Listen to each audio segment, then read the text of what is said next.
저희 층에 병원층이었어요. 아. 그 중에 제가 혼자 영어 학원이어서 이제 치과, 한의원, 그다음에 피부과 이렇게 있었는데 그 자녀분들이 다 저희 원에 오셨어요. 4층 거기가 다 같이 점심도 모여서 자주 먹고 이제 아이를 맡겨주셨으니까 계속 아이들 얘기를 할 수밖에 없잖아요. 그쵸. 네. 근데 서울대, 카이스트, 그다음에 의대 둘 이렇게 합격을 했는데 이 친구의 누나도 제가 가르쳤었어요. 근데 누나도 굉장히 늦게 시작해서 얼마나요? 6학년 때 시작해서 중3에 졸업을 시켰는데 영어를 6학년 때 시작했다는 네, 거죠? 영어를요. 네. 근데 기가 막히게 잘해요, 영어를. 제가 이 누나 가르치면서 든 느낌이 이걸 하나를 알면 단어가 더 이상 암기가 아니에요. 다 이해거든요.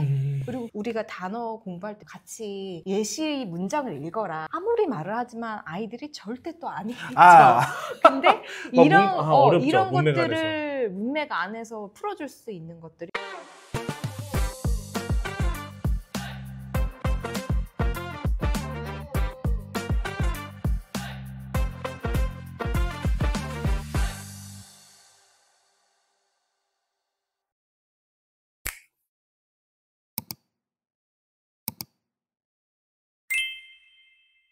안녕하십니까. 실천할 수 있는 교육 인사이트만 드리는 가든 패밀리 브루스피드입니다. 여러분, 오늘의 가든 게스트는요.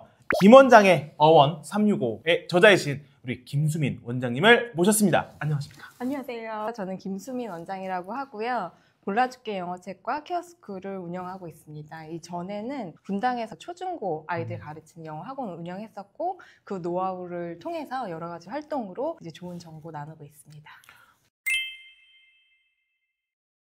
원장님, 영유 대형 어학원 안 다니고도 스카이 의대 가는 아이들의 공통점이 있다고 말씀해 주셨는데요. 뭘까요? 제가 운영했던 학원이 동네 조그만 소규모 학원이었었는데 대형 어학원이 아니다 보니까 그런 학원에는 보통 한 초4, 초5에 이제 영어를 본격적으로 시작을 해보고자 하는 아이들이 많이 와요. 네네. 근데 그러다 보니까 보통 이제 초5, 6 정도에 영어 시작을 하고 이렇게 같이 습득해 나간 친구들이 많았는데 그런 친구들을 제가 입시 결과를 데이터를 내보니까 이제 성적이 굉장히 훌륭한 아이들도 있었어요. 입시 성적이. 그래서 그런 친구들을 조금 말씀드리면 서울대 전기공학부나 또는 뭐 카이스트 수능 우수자 전형이나 아니면 순천향 의대, 뭐 인제대 의대 이런 식으로 여러 가지 좋은 결과들이 있었는데 그런 아이들의 공통점을 제가 찾아보니까 영유 같은 게 좀 이슈가 많이 네, 되지만 맞아요. 영유를 다니고 안 다니고의 그런 연관성보다는 문해력이 좋고 조금 안 좋았고 이런 거에 대해서 더 훨씬 연관성을 저는 찾을 수가 있었어요. 그 친구들의 공통점은 정말 개인차는 좀 있겠지만 네. 그래도 가정에서 정말로 독서 많이 하는 친구들이 잘하긴 잘합니다. 그리고 독서를 해서 기초가 있는 친구들 제가 가르쳤을 때는 100을 가르쳐도 120, 130이 나오는 거고 네. 막 열심히 가르쳤는데도 한 6, 70 정도로 이제 멈추는 친구들이 생기는 거죠. 그래서 그런 지점에서 좀 차이가 있었던 것 같아요. 그 친구들이 문해력이 좋았다는 공통점이 있지만 그럼 문해력은 도대체 무엇이냐 네. 세부적으로 좀 나눠서 생각을 해보면 일단 어휘력이 있겠죠. 네. 두 번째는 글을 잘 이해하고 문맥 파악하는 력이 있고 세 번째는 우리가 문해력이라고 하면 잘 이해하고 잘 읽고라고만 생각을 하지만 표현하는 것까지가 사실 영어에서는 되게 많이 요구가 돼요. 그래서 표현력까지 그런 지점이 좋았던 것 같습니다. 저는 분당 지역에 오랫동안 가르쳤어요. 거의 분당에서만 20년 가까이 가르쳤으니까 제가 학원 운영하면서 정말 힘들어했던 아이가 하나 있어요. 그 친구는 진짜 상상 초월로 늦게 영어를 시작을 한 아이예요. 얼마큼요? 거의 6학년 말에 왔으니까 어느 학원 한 번도 정도로 안 다녀보다가 어느 정도로 영어가 준비가 안 된 친구예요? 아주 기초 리딩만 할 수 있는 학교 수준의 영어를 하는 친구였죠. 딱 네. 학교 현행 수준으로? 현행 수준으로 하는 친구였는데 얘가 전 과목에서 틀리는 게 없을 만큼 우수하게 중등부터는 두각을 냈어요. 어느 순간 이제 얘가 너무 특출나다는 걸 알면서 제가 자꾸 물어봤죠. 초등 때 뭐 했냐? 원장님도 그런 걸 물어보세요? 저는 캔이에요. 초등 때 학원 안 다니고 집에서 뭐 했니? 책 읽었으면 무슨 책 읽었니? 이렇게 엄청 물어보는데 얘가 약간 그 바 기질이 있어요. 매니아. 그래서 자기가 좋아하는 학습 만화, Y 시리즈부터 시작을 해서 뭐 일본 애니메이션 이런 거 너무 좋아하니까 그 성향을 살려서 엄청나게 읽었더라고요. 근데 이 친구가 이런 텍스트를 대하는 그런 통찰 같은 거가 확실히 있는 친구예요. 어떤 지점에서 그런 게 좀 티가 나냐? 이렇게 해석을 하는 수준이 아니라 이 글이 어떤 얘기를 하는지를 통찰력 있게 딱 해내는 능력. 그런 것들이 이제 공부에 좀 가속도를 붙여주고 모든 텍스트를 대할 때 좀 수월해지는 거죠. 또 한 친구 같은 경우는 굉장히 몸이 약해서 네. 정말 저희 강사 선생님들이나 저나 무릎에 앉혀놓고 정말 꿀물 타먹이면서 공부를 좀 허약한, 시켰던 네. 그만큼 허약한 친구가 있었는데 그 친구는 반들 때부터가 영특하다라는 게 좀 느껴졌었어요. 그러니까 영어 수준은 굉장히 떨어지지만 영특함은 가르쳐보면 아는 게 추론하기 문제라든지 에세이 쓰기라든지 이런 건 좀 기술적인 부분이에요. 근데 기술적인 것은 가르치면 되는데 그 전에 바탕은 저희가 가르치기가 조금 어려운 부분이 있어요. 굉장히 단연간 훈련을 해야 돼요. 근데 공부력 같은 거예요. 근데 이 단연간 훈련이 저희한테 한 게 아닌데 왔을 때부터 애초에 있는 애들은 그런 것들을 학원에서 하지 않았지만 집에서라도 그걸 하신 거죠. 그런 친구들이 결국에는 입시에서 승리를 해요. 얘네들의 특징들을 보면은 글을 독파하는 역이 있기 때문에 전과목을 그런 식으로 선순환 식으로 좀 다 잘 되는 부분이 있어요. 그래서 이 친구가 이제 4개 우수한 대학을 이렇게 합격을 한 거고 4개라면 어디? 서울대, 카이스트, 그다음에 의대 둘 이렇게 합격을 했는데 이 친구의 누나도 제가 가르쳤었어요. 근데 누나도 굉장히 늦게 시작해서 얼마나? 6학년 때 시작해서 중3에 졸업을 시켰는데 영어를 6학년 때 시작했다는 네, 거죠? 영어를요. 네. 근데 기가 막히게 잘해요, 영어를. 제가 이 누나 가르치면서 든 느낌이 그냥 좀 되게 공부 괴물 같다? 근데 궁금한 게 그렇게 괴물 같은 정도인데 6학년 때 영어를 시킨 것도 부모님이 대단하시네요. 근데 저도 이 부모님을 굉장히 존경하는 게 아이들의 어떤 공부 정서, 그다음 환경, 그다음 독서 습관 이런 것들을 너무 진심으로 초등 때 지도를 하셨어요. 제가 이제 판교에 초창기 때 네. 개업을 했기 때문에 저희 층에 병원층이었어요. 그 중에 제가 혼자 영어 학원이어서 이제 치과, 한의원, 그다음에 피부과 이렇게 있었는데 그 자녀분들이 다 저희 원에 오셨어요. 층 거기가 다 같이 점심도 모여서 자주 먹고 이제 아이를 맡겨주셨으니까 계속 아이들 얘기를 할 수밖에 없잖아요. 그쵸. 네. 근데 그 자녀를 키우는 모습을 제가 굉장히 가까운 거리에서 지켜보면서 너무 존경스러운 분들이 많았어요. 특히 뭐 한의원 원장님 같은 경우는 아이들의 학습 관리보다도 체력 관리, 멘탈 관리 이런 거에 훨씬 거의 90% 이상을 하셨어요. 그다음에 공부를 받아들일 수 있는 바탕? 이런 거에 너무 진심으로 하시는 것을 저렇게까지 하시나요라는 정도로 하시는 걸 봤어요. 예를 들면 강원도에 겨울에 캠프를 보내시는데 체력 훈련하는 캠프나 명상 캠프나 사실 막 선행하고 그 바쁠 때 그런 거에 시간을 그러니까 투자해야 사교육을 얘네들은 저희 학원에서 처음 시작했어요. 5, 6학년 때. 야. 네. 근데 뭐 태권도, 책 렌탈해주는 그런 걸 많이 하셔서 책을 엄청 보여주셨고요. 야. 네, 예체능 위주로 많이 하시는 걸 봤고 치과 원장님도 마찬가지로 그런 식으로 이제 퇴근하시고 어떻게 독서지도 하시는지 이런 거를 낱낱이 저한테 얘기를 많이 해주셨어요. 그래서 그 독서 환경 어떻게 조성하고 이런 거를 제가 오히려 되게 배웠고 핵심은 이건 것 같아요. 상위권이나 우수한 아이들 빼고라도 우리나라 입시가 굉장히 빡빡하잖아요. 아이들이 네네. 하기가. 근데 그런 빡빡한 스케줄을 6, 7세부터 시작해서 고3 까지는 사실 거의 10년 이상인데 네네. 아이들이 그거를 견딜 수 있을까를 자기 아이에 맞춰서 하시는 것 같아요. 그래서 저는 영어 교육에 있어서 모든 답은 자기 아이에 맞춰서 하는 학습이 가장 맞다고 생각해요. 그래서 학습 에너지가 좀 있는 친구들은 그것도 괜찮지만 이제 그런 것보다는 다른 부분에 조금 집중을 더 하신 게 아닌가 이런 생각이 듭니다. 원장님, 근데 이런 말씀 해주시면은 꼭 이런 말이 나와요. 너무 그거는 현실적이지 않다. 물론 있지만 로또 같은 얘기 아니냐.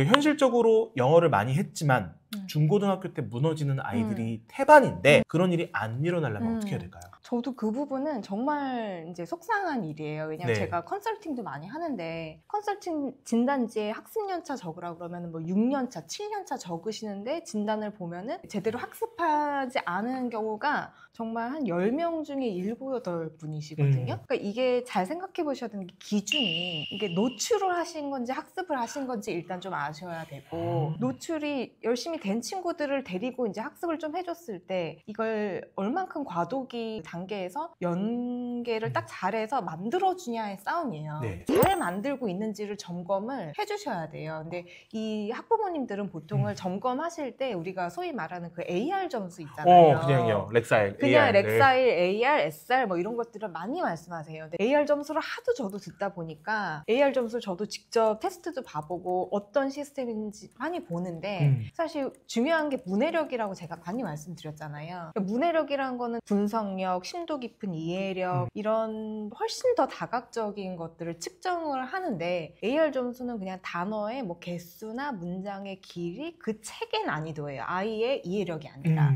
근데 이제 AR 점수를 믿으면서 계속 몇 년간 가시거든요. 그리고 한 달에 한 번씩 측정하시면서 잘 가고 있다고 생각하시기도 하고. 네, 근데 그 부분이 아예 틀린 건 아니에요. 맞긴 맞는데 이제 굉장히 단편적인 거를 측정한다고 보셔야 돼요. 근데 이렇게 되는 이유 중에는 이제 우리가 좋은 원서들이 너무 많기 때문에 이만큼 쌓아놓고서는 아이들한테 이걸 약간 벽돌 깨기식으로 그러니까요. 다 네. 읽히고 싶어 하시잖아요. 근데 기본적으로 독서는 애가 읽고 싶은 책을 읽어야 돼요. 이런 것들을 이제 하시면서 중간중간에 정말 제대로 된 이해력 체크, 점검 이런 것들을 좀 해주시면 좋거든요. 그래서 오늘 그 팁을 몇 가지를 좀 알려드릴게요. 아주 이제 우리 귀염둥이 친구들, 어린 친구들은 이제 책을 읽는 것도 굉장히 좋은데 결국에는 이제 이런 것들을 표현까지 좀 잘 해야 돼요. 그래서 만약에 어휘 하나 배웠으면 문장으로 정말 간단한 문장 만들어 보기 이런 것들을 좀 시켜보시면 그래도 이후에 아웃풋과 연결할 때 굉장히 단계가 스무스해지고요. 이런 것들을 조금 다 하고 나면은 그 두 번째 단계 이제 일기 쓰기 같은 것도 해보실 수 있어요. 그래서 아이로 시작하는 내가 오늘 있었던 일들 이런 것들을 조금만 해보면 아이가 이제 쓰는 거에 대한 거부감도 되게 없어지고 영어 일기를 조금 쓰다가 이제 뭐 AR 2점, 3점 이렇게 올라가고 나면 아이들이 캐릭터에 빠지기도 하고 내가 읽고 싶은 책들도 생기고 이런단 말이에요. 그러면 그런 것들 읽히시다가 한 권 정도는 궁금하다. AR 테스트를 보시고 싶으시다 이런 마음이 드시거든요. 그렇죠. 그때 AR 테스트도 좋고요. 독후일지를 한번 작성을 해보시면 금방 알 수가 있어요. 독후일지요. 독후일지는 이제 리딩 로그라고 하는데 뭐 크게 세 가지죠. 이 플랫, 스토리의 플랫, 그 다음에 캐릭터. 원서 책에는 상당히 캐릭터가 많은 부분을 차지해요. 그리고 원서를 계속 읽냐 마냐도 아이들 입장에서는 캐릭터로 이제 판단이 되는데 캐릭터에 대한 어떤 느낀 점이나 묘사하는 것들 이런 것들을 조금 해주시고 또 이 행동으로 보아서 이 캐릭터가 어떤 성격일 것 같다 이런 것들을 이제 후속 활동을 해주시는 거죠. 세 번째로 아이가 느낀 점 이런 활동들을 해봐 주시면요. 아이가 이 책을 얼만큼 이해를 하는지가 여실히 드러나요. 그렇긴 하겠네요.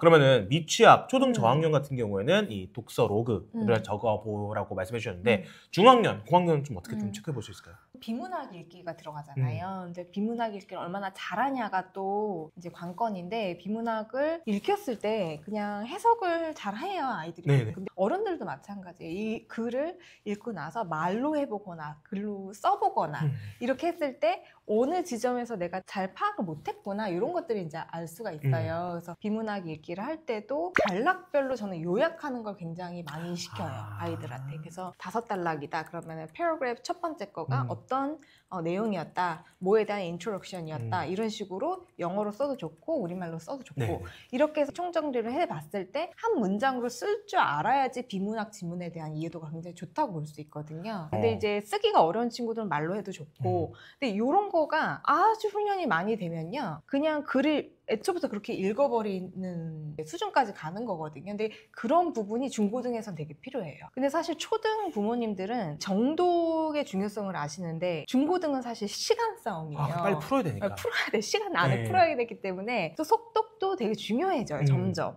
그러다 보니까 이제 원큐에 해버리는 거죠. 정독과 속독을.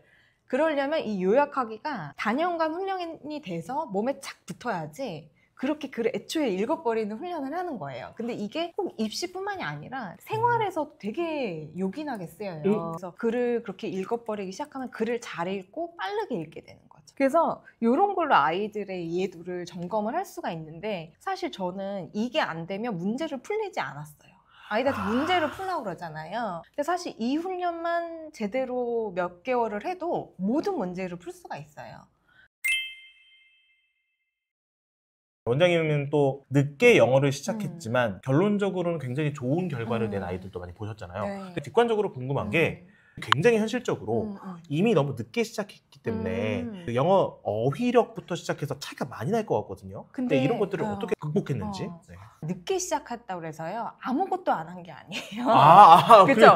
우리말 문해력과 어휘력이 탁월한 친구들이 늦게 시작했을 때 영어를 잘하는 거거든요. 예를 들면 이런 거예요. 우리말 문해력이 높으면요. 영어 문해력이 낮을 수가 없어요. 예를 들어서 produce라고 쳐볼게요. 단어가. 그럼 생산하다 이렇게 나오잖아요. 문해력이 낮은 친구들의 특징. 생산하다가 뭔지도 물어봐 줘야 돼요. 학수고대하다, 고대하다 이러면요. 고대, 옛날 그 ancient 얘기를 해요, 애들이. 그러니까 이런 거가 안 되는 거 지점이 문해력이 좀 떨어지는 거고. 그럼 반대로 문해력과 어휘력이 좋은 아이들은 영어 단어를 어떻게 폭발적으로 쌓아가나요? 네.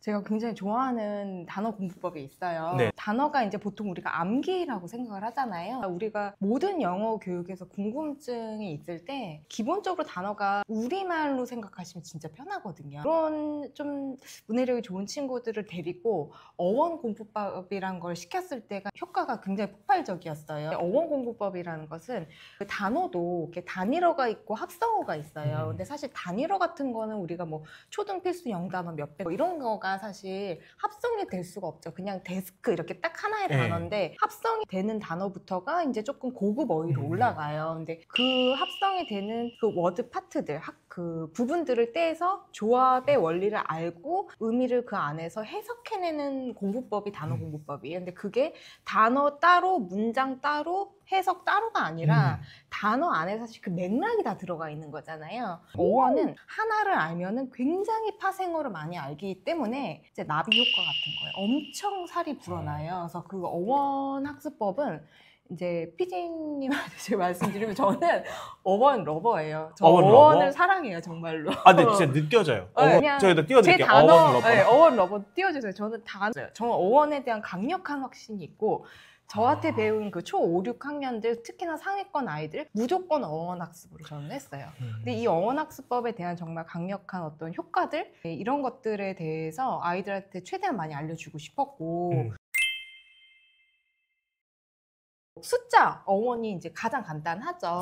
숫자 1, 2, 3을 뜻하는 것만 알려주셔도 진짜 아이들이 재밌어해요. 예를 들면 숫자 1을 뜻하는 어원은 un이라는 게 있거든요. 근데 form이라는 어근에서 이제 형태라는 뜻이 있는데 uniform 하니까 모두 다 같은 옷을 입기 때문에 유니폼이잖아요. 네네네. 그런 식의 이제 접근이에요. 두 번째는 바이가 들어가는 거 혹시 바이링구얼? 바이링구얼 있죠. 바이는 숫자 2를 뜻하고 링구얼은 그 랭귀지랑 비슷하게 생겼죠. 언어가 뜻하기 때문에 두 가지 언어를 이중 언어 구사할 수 있는 그런 뜻이고 try는 뭐가 있을까요? 일상생활 속에서 try는 진짜 많아요. 샌드위치 모양 이제 세모잖아요. 앵글이 3개 있으니까 triangle 붙인 거죠. 그래서 이런 것들이 어원 학습법이에요. 그래서 조합되는 그 과정을 알아내는 건데 이런 것들이 아이들이 굉장히 좋아하고요. 또 숫자 4도 가볼까요? 베스킨라빈스에 있어요.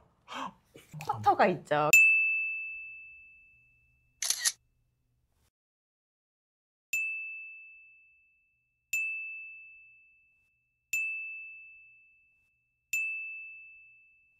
일상생활에서 찾을 수 있는 게 정말 많아요. 제가 추천드리는 방법은 사실 어원이라는 것은 조금 아이들이 어려워할 수 있기 때문에 이런 진짜 기본 어원만 알면 사실 되는데 그 기본 어원 중에 또 하나가 폴트라는 게 있어요.